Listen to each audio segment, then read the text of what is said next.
दोस्तों, आज के वीडियो में मैं आपको परी जी के साथ में घटी एक सच्ची घटना सुनाने जा रहा हूँ। तो आप वीडियो को एंड तक ज़रूर सुनिएगा। वीडियो अगर आपको पसंद आए तो वीडियो को लाइक करें, कमेंट करके बताएं कि अगली वीडियो आपको किस टॉपिक पे चाहिए। अगर आपको मेरे वीडियोस अच्छे लगते हों तो आप मुझे कमेंट करके या फिर मेरे इंस्टाग्राम पर आके ज़रूर मुझे अपनी एडवाइस दें और ये भी बता सकते हैं कि अगली वीडियो मैं किस टॉपिक पर लेकर आऊँ। और हाँ दोस्तों, मेरे एक व्यूवर हैं, वो मुझे रिक्वेस्ट कर रहे हैं कि अगली वीडियो में याक्षिनी पर लेकर आऊँ, और मैं उन व्यूवर से वादा करता हूँ कि मैं बहुत ही जल्द याक्षिनी पे वीडियो ज़रूर लेकर आऊँगा। खैर, इस वीडियो को तब तक आप एंजॉय करें।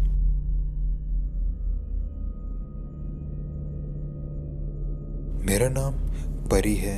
आज जो घटना मैं आपको सुनाने जा रही हूँ वो मेरे साथ मेरे एकदम नए नवेले घर में घटी थी। ये घटना मेरे साथ दिल्ली के एक घर में घटी थी। मैंने वो घर किराए पर लिया हुआ था और उस घर के फर्स्ट फ्लोर पर मैं रहती थी और नीचे का फ्लोर किसी और को किराए पर दिया हुआ था, लेकिन वो इंसान कभी भी उस नीचे वाले फ्लोर पर आया ही नहीं जब तक मैंने उस घर को छोड़ नहीं दिया। ऐसा क्यों था मैं नहीं जानती। खैर, जब मैंने इस घर को ख़रीदा था तो मुझे ये बताया गया था कि नीचे वाला जो फ्लोर है वो एक आदमी ने ख़रीद रखा है और मुझे ऊपर वाला फ्लोर किराए के लिए दे दिया गया। मेरे कॉलेज का जो हॉस्टल था उसमें मुझे रूम मिल नहीं रहे थे, इसलिए मैंने यहाँ पर ये घर किराए पर लिया था। खैर, इस किराए के घर में मेरे 15-20 दिन तो बहुत अच्छे से गुजर गए। मुझे कोई भी तकलीफ़ नहीं हो रही थी, लेकिन असली तकलीफ़ मुझे 15 दिनों के बाद शुरू हुई। मैं रात में सो रही थी, मैं एकदम गहरी नींद में थी, तभी मुझे ऐसी आवाज़ आई कि नीचे के फ्लोर से किसी ने बहुत ज़ोर से मेन दरवाज़ा खोला होगा। मैं एकदम अपनी नींद से एक झटके के साथ उठी और उठते ही मैंने देखना शुरू किया कि आखिर ये आवाज़ आई कहाँ से है। सबसे पहले मैंने अपने रूम को चेक किया तो उस रूम में तो सब कुछ सही सलामत था, क्योंकि मुझे ऐसा लग रहा था कि इस रूम में शायद कुछ चीज़ गिर गई होगी। फिर मैं अपने रूम से बाहर निकली और जब मैंने सीढ़ियों से नीचे की तरफ देखा तो मैंने देखा कि घर का मेन डोर खुला हुआ था। मुझे लगा शायद नीचे जो किराएदार रहते हैं वो आ गए होंगे और वो गेट को बंद करना भूल गए होंगे, इसलिए मैं वहाँ गई और मैंने मेन डोर को बंद कर दिया। और जब मैंने उस नीचे के रूम में देखा तो अंदर कोई भी नहीं था। ये बहुत हैरानी की बात थी, लेकिन मैंने इस बात को इग्नोर किया और मेन डोर को बंद करके ऊपर आ गई और फिर सो गई। उस रात में मैंने कोई और आवाज़ नहीं सुनी थी, लेकिन जब मैं अगली सुबह उठी तो मैंने देखा कि वो मेन डोर एक बार फिर से खुला हुआ था। खैर, मैंने इस बात को भी इग्नोर किया और उस डोर को फिर खुला ही रहने दिया। मैं जल्दी से रेडी हुई और अपने कॉलेज के लिए निकल गई।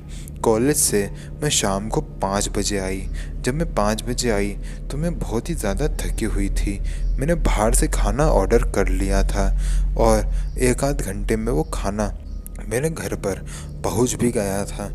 मैंने वो खाना खाया और फिर पढ़ाई करने के लिए बैठ गई। जब मैं पढ़ाई करने के लिए बैठी तो मुझे एक बार फिर से बहुत ज़ोर से दरवाज़ा खुलने की आवाज़ आई।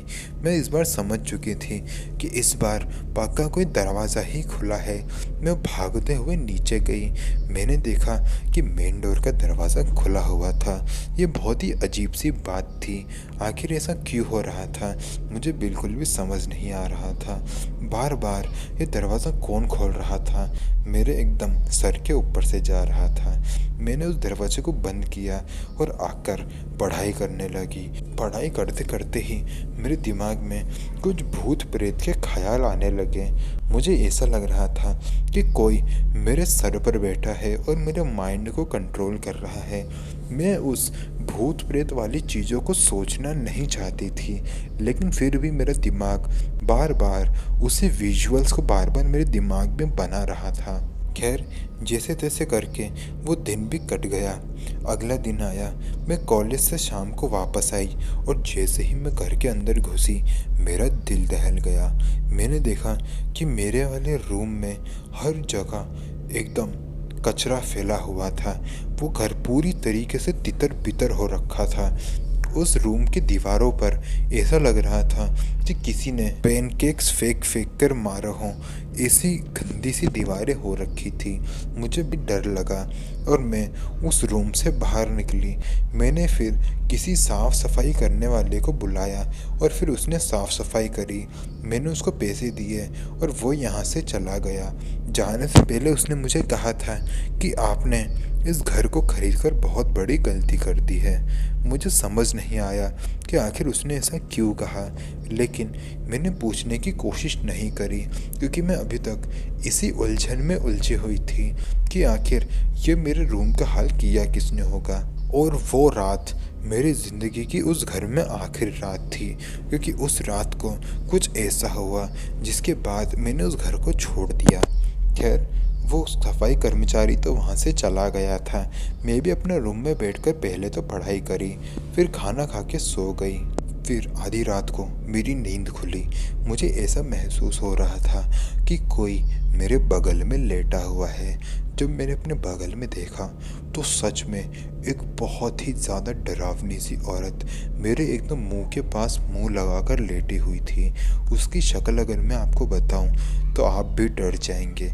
उसके बाल एकदम खुले हुए थे, उसकी आंखें एकदम लाल कलर की थी, उसके होठों पर काली कलर की लिपस्टिक थी और वो बहुत ही ज़्यादा गोरी थी, लेकिन फिर भी वो हद से ज़्यादा डरावनी लग रही थी।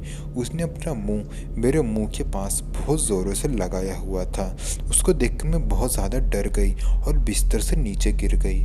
जब मैंने बिस्तर के ऊपर देखा तो वो औरत वहाँ से गायब हो चुकी थी, लेकिन उस कमरे में जो कांच लगे हुए थे उस पर लिखा हुआ था, तुम इस घर को छोड़कर यहाँ से चले जाओ। मैं समझ चुकी थी कि इस घर में पक्का कोई ना कोई भूत या कोई रूह रहती है जो कि नहीं चाहती कि मैं इस घर में रुकूं।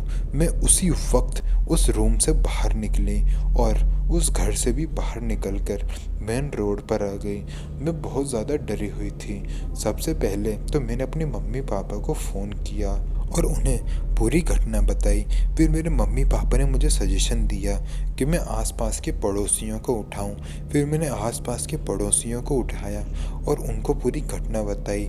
उन्होंने इस घर के मालिक को यहाँ बुलाया और मालिक से इस पूरे रूम की हिस्ट्री पूछी।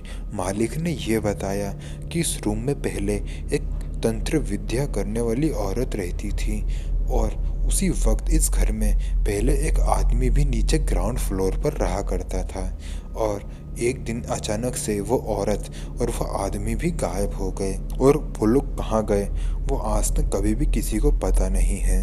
और उस दिन के बाद मैंने ये घर पहली बार खरीदा था और लोग जानते थे कि इस घर में पक्का कुछ न कुछ गड़बड़ है, क्योंकि अक्सर लोगों को इस घर के अंदर से चीखने चिल्लाने की और रोने हंसने की आवाज़ें आती थी। खैर, मैंने फिर इस घटना के बाद उस घर को छोड़ दिया और अपने हॉस्टल में ही जाकर एक शेयरिंग रूम में रहने लगी। मैंने हॉस्टल में जाकर भी ये घटना अपने दोस्तों को बताई थी, लेकिन उन्होंने मेरी बात पर यकीन नहीं किया। लेकिन मैं जानती हूँ कि यह घटना एकदम रियल थी। तो दोस्तों, अगर आपको वीडियो पसंद आई तो वीडियो को लाइक करें, कमेंट करके बताएं कि अगली वीडियो आपको किस टॉपिक पे चाहिए। तो मिलते हैं अगले वीडियो में। तब तक के लिए जय हिंद, जय भारत।